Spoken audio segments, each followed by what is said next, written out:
Kevin Jordan says, Bill, I have been feeling unbearably depressed lately. Really? Why? Mentally and physically, despite having so much in my life and a family that I'm eternally grateful for. I think recent politics is some of it, work, stress, being underwater, etc. I need to be better for my wife and kids.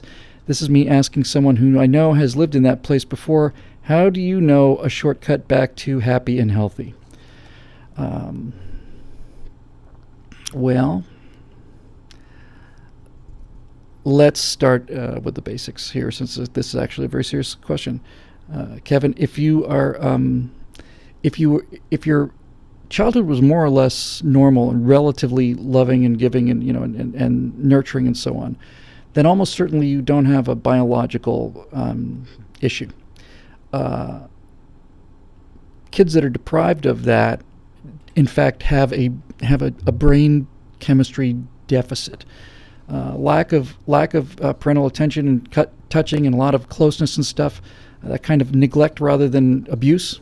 In many cases, psychologists will tell you neglect is worse than abuse, because at least an abused kid is aware that he's there. A neglected kid has no interaction whatsoever, and it really sets up a lot of problems.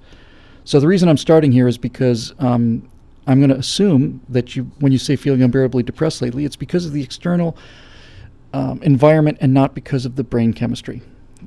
If it turns out that you have a brain chemistry issue, then you trying to be happy is like telling a diabetic that he should stop writhing on the floor in a diabetic coma. You just need to buck up. Buddy, I don't care whether you're in insulin shock. Just man up and get up and, bite the bullet and get back to work. Clinical depression, biological depression is pretty much the same thing. If you have had the environment or whatever that caused you to have that kind of a deficit, it's measurable. Your serotonin levels are down, or your dopamine levels are down, and you simply are grinding metal when you should have a fairly well lubricated transmission in there. That's not your fault, and medication is tremendously effective at getting you back to a normal, more or less normal brain chemistry. I see Scott Ott has joined us. Scotty, we showed News Actually. I don't know if you were here for that, but people seem to love it. I certainly loved it, and I'm going to be working on your opening graphics real soon. I think we'll probably premiere that show next week, old boy, because I just couldn't be happier with it, Scott. Anyway, I digress.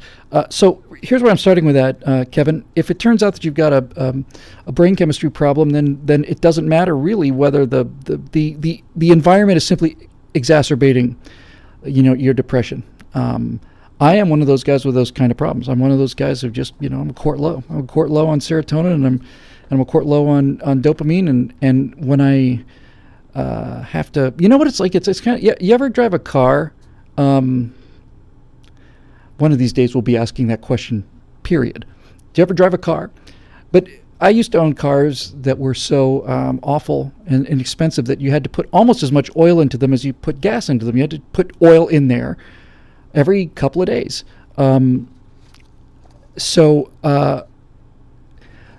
If you're suffering from clinical biological depression, you need to take antidepressants to keep the oil levels up, or else you're going to start grinding metal. Now, let's just assume that that's not the case, because I think you're saying most of what you're saying here is external. It's the environment, politics, unbearably depressed about the future of the country. Being underwater, stress, all the rest of it. So putting the biology aside, now that we got that stated, now we're talking about something that's different. An environmental depression is something, look, I think everybody who's watching this show has that feeling. I don't think there's a person in here that doesn't wake up and look at Drudge Report or Instapundit or something and just say, I simply cannot believe this is happening to this country. Can't believe it. It can't get worse than this. And then the next day it does. It gets worse and worse and worse. Watching something you love that's precious and rare being destroyed in front of your eyes is depressing, and it's enough to make you angry. It's enough to make you genuinely nuts. It's enough to make you simply nuts. And I feel that all the time. One of the things that has kept me going, not one of the things, the thing that's kept me going, because I have to get really deep into this, this is where I live, Kevin. I'm out there. I have to filter this stuff. I have to go kind of into the depths of the worst of these stories and try to make some sense out of it. Not only try to make sense out of it, try to make sense out of it and try to keep it somewhat optimistic. because that's my job.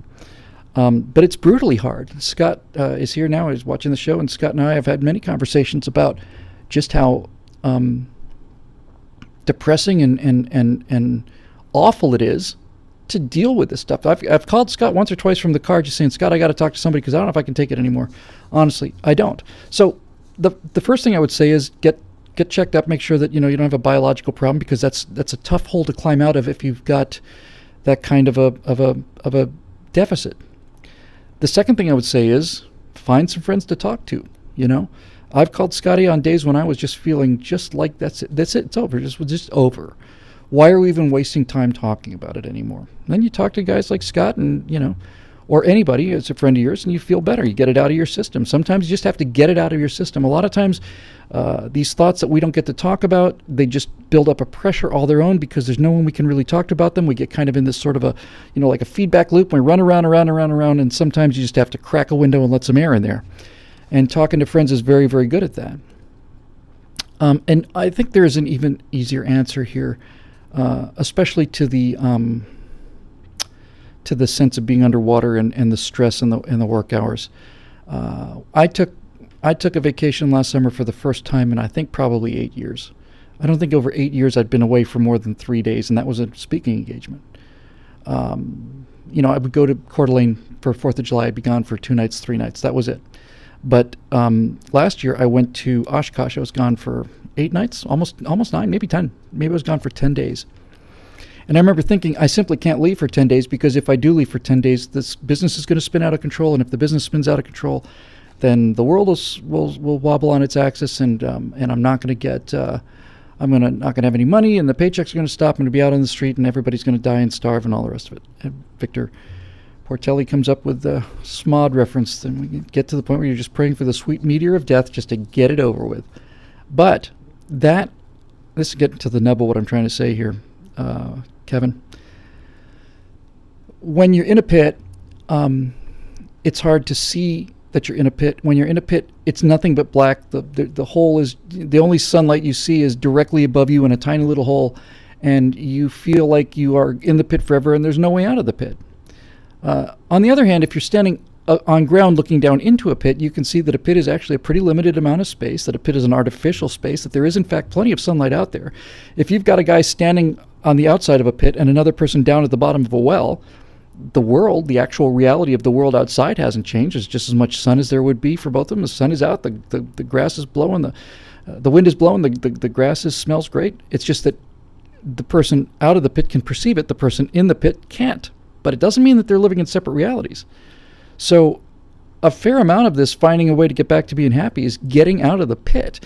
And getting out of the pit is usually a matter of getting out of whatever particular rhythms or habits or ruts you are in that are getting you depressed. So if it turns out that you're just losing your marbles, and I feel this way very often, and you wake up in the morning, you read Drudge, and you just go, I simply can't believe that this is happening. Then don't read Drudge, or at least don't read it in the morning. I find that if I read, often I'll just wake up, and in that kind of dream state between being fully awake and fully asleep, which is where I spend most of my time, if I get news then, it has a much more profound impact on me.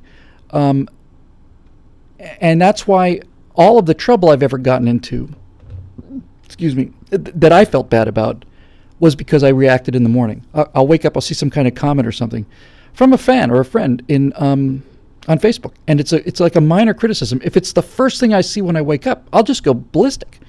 So don't read nasty stuff when you wake up. And if it turns out it's bugging you later in the day, don't read it at all. And getting out of the pit means, getting out of the rut means using your friends more, and if it turns out that they're not helping you, then you got to get some different friends and do some things. One of the things, though, I think that really helps me the most, certainly, is this. You have to, this is actually like a kind of a get out of jail free card that I keep in my wallet here. Every time I think that the world's about to end and that America's done for and freedom's done for, and no matter how hard we try, we can't stop these people, all this. Every time I think about those things, I'm reminded of how much more serious and desperate life has been for most Americans for virtually all of our history. People like you and me are unfortunate in one level because being born in the 50s and 60s and 70s life started for us so well. We really kind of came into the world at America at the sort of the peak of its powers, and things have gotten worse since then. But to say that they've gotten worse since they were in, 65 or 63 or 73 or whatever, to say that that means the end of the world is just going a little bit step too far. And where I'm going with this is this. If you think about life in America and how depressing it can be today, think about what life in America was like in 1942. Just this last Christmas, the Japanese attacked Pearl Harbor, and they didn't just attack Pearl Harbor. They destroyed all of our bases in the Philippines. They attacked Guam. They attacked Wake Island. They attacked Midway. They attacked all of Southeast Asia. Singapore has fallen. The British are out of the fight. The British send battleships down there. They're destroyed by Japanese air power. The Japanese are rolling everywhere, and there's no way to stop them. And Hitler owns all of Europe, and the only thing left standing there is a little bit of the Red Army. The Red Army's been pushed back 400 miles, 500 miles, 800 miles.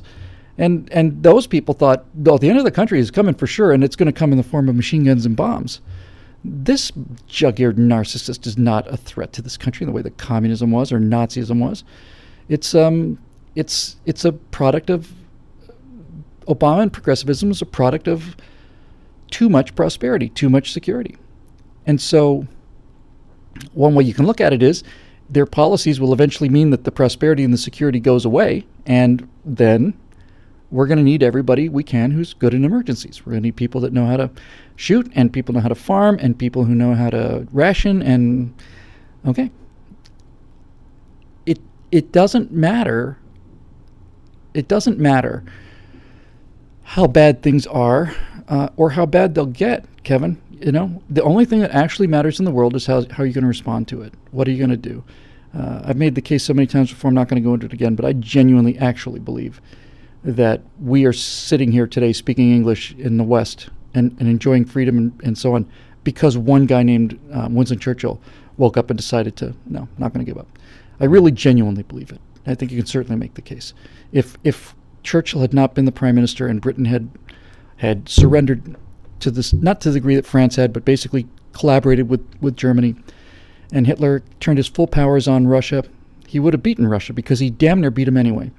And if Hitler beats Russia, then cools his jets for 3 or 4 years, then with all of Europe and Europe's industry under his feet, with Imperial Japanese as allies, with Russian manpower off the table, then you can make a pretty good case it's just a matter of time until the United States is done. It's 150 million people we had, but he'd probably have, you throw Russia in, millions, almost a billion people. So Winston Churchill woke up and said, no, of course we're outnumbered. Of course we're in trouble. We thought we'd be fighting the Nazis 200 miles away with France, the biggest army in Europe, but now we don't have France. They're not 200 miles away, they're 20 miles away. And there's no reason to believe we're ever going to win this fight ever, but that's what we're going to believe. We're going to act that way. And all the great historical stories, all the stories of the kind of stories of courage that always motivate me so much are stories of the determination to fight and win despite incredible odds. Now, the Alamo is a story like that, but unfortunately the Alamo didn't turn out so well from the point of view of the Americans. But I don't know how many of you are familiar with this particular story, but I think the greatest moment of the British Empire, well, Battle of Britain, okay, but prior to that was the Battle of Rorke's Drift. It was a small fight, really. Rorke's Drift was, for those of you not familiar with the story, if you see the movie Zulu, by the way, which is a superb movie, it made 1960-something, Michael Caine's first movie, it's absolutely incredible. And the reason it's so incredible and so ahead of its time, and the reason Zulu holds up so well, is because even though it was made in the 60s, the writers and the filmmakers took the Africans seriously and treated them as people. They weren't just dark savages. They were warriors, and they had their own leaders, and they had their own tactics, they had their own strategy. They had tons and tons and tons of courage. So it's a fantastic movie, holds up even today. But the story of Rorke's Drift is this. There was a trading post in the Natal, I think, called Rorke's Drift. It was just a couple of, thatched buildings and a couple of walls, a little kind of almost like adobe thing, looked kind of like a European structure. And there was a barn, and then there was a corral, and it was on the side of the river, and it was called Rorke's Drift. And the British Army went through there, and they were on their way to go and knock off Sitawaya. I cannot pronounce that name. the Zulu king. It's not quite Satasaweyo. It's something very close to that. And so the British are going to march in there and straighten these Zulus out and show them what it's all about, because the British are never defeated. They're the most powerful force in the world in 1879, I want to say, somewhere in there. And so they go marching in. They go right through Rorke's Drift. They leave a little garrison there, a couple hundred guys, and then they go in after the giant Zulu army, and the Zulu king wipes them out to a man. Pretty much to a man on the Battle of Isandlwana. It's just a mesa. Isandlwana is, I'm mispronouncing that too. I used to get these right. It was just a slaughter. I mean, they put 1,500 British there, and the Zulus just overran them. So far, so good, right? I mean, now Rorke's Drift is this. The entire main force of the British Army has been killed. Every one of them's just been killed, stabbed to death, and they're just corpses on the ground. Guys ride back to Rorke's Drift, where there's something like 130 men, 160 men, something like that. And they say the entire Zulu army is coming after us. 8,000, 9,000 warriors, something like this. And they're going to be here in 3 hours. Because the Zulus could run almost as fast as a horse. They could run for 5-10 hours and go right into battle. It's the kind of shape they were in. So these guys run back, and what happens? You got these two British Army officers. They're not generals. They're not colonels. They're not majors. They're nothing. They're just lower level guys. Two lieutenants, Chard and Bromhead. Chard was a Royal Engineer, and he outranked Bromhead by about a day or two. He was commissioned like 2 or 3 days before Bromhead, who ostensibly was the military guy. So Chard the Royal Engineer, takes Setawayo. Thanks. So Chard, the engineer, Royal Engineer, takes command of this little garrison and starts to turn what is essentially just a mission outpost into a fortress, a defensible fortress. He starts piling up these mealie bags, and he has a second fallback position. He's got a third fallback position. He's got coverage on this. He's got shooters over here. He's doing everything he can. The Zulus come in from Isandlwana, 8,000 strong, and they start their war chants, and they start this terrifying dance and this Zulu, this really low-pitched kind of thing. And they start advancing on Rorke's Drift, and Chard and Bromhead and the rest of these guys just start. They get out the Martini Henrys, and which is a single bullet rifle. It's a breech loader, but it's not a bolt action. Well, it is a bolt action, but it's not like there's a clip in there. It's one bullet goes in, bolt, unload, another bullet. The damn bullets are like the size of these grenade launchers. I mean, the slug is so huge. Guys are just getting broken shoulders firing these things. And so the Zulus keep coming on, and then they stop, and the fire pushes them back, and then they come in from a different direction, and they push them back, and then they start shooting down from the heights, and they push them back, and then the Zulus come over the fence, and now these guys are inside the wire, so to speak, and now they go back, they fall back to another position where he's got Chard to set up like a redoubt inside there, where everybody now, the survivors, 120 or 30 of them or something, is clustered inside an area the size of this studio, or smaller, and they just keep fighting. And finally, the Zulus just say, this nut is too tough to crack, we're going to go. And the chances of them surviving that on paper are zero, right? I mean, it's zero. 160 guys to 8,000, at night? Come on. But they didn't look at it that way. Chard and Bromhead decided that this position was defensible. They made a plan, and they stuck to the plan. And they innovated and they improvised when things started going off script. The Zulus got into one of these buildings, a hospital building, and the walls were made out of such thin, kind of a crummy adobe that you could take a bayonet or a sagi spear, and you could simply start making a hole in the wall. So these Zulus get in on one side, and they're coming through the building, but they're not coming from the outside where they got coverage. They're literally going through the walls.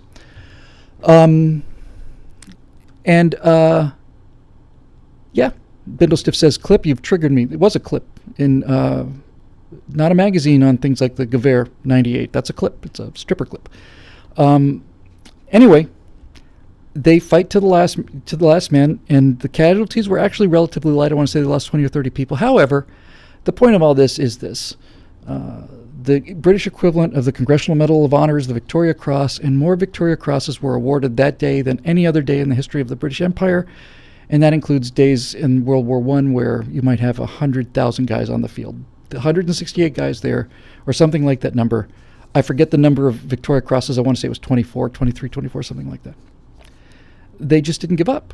And so not only did they win that battle, but they had won the battle of the mythology. They won the battle of history and hope. So they didn't just beat the Zulus; they beat the Zulus in a way that encourages all the rest of us to understand that we can fight and beat enormous odds. Enormous odds. It's not about the numbers. It's not about the numbers. It's not about the weapons. It's not about the tactics. It's about the heart. It's about morale. It's about courage. And Ohio Kosi just brings up a great example. Rourke's Drift is in fact like the Spartans in Thermopylae. 300 was a tremendous movie. I know it was a cartoon, but I don't care. I loved it. I loved it.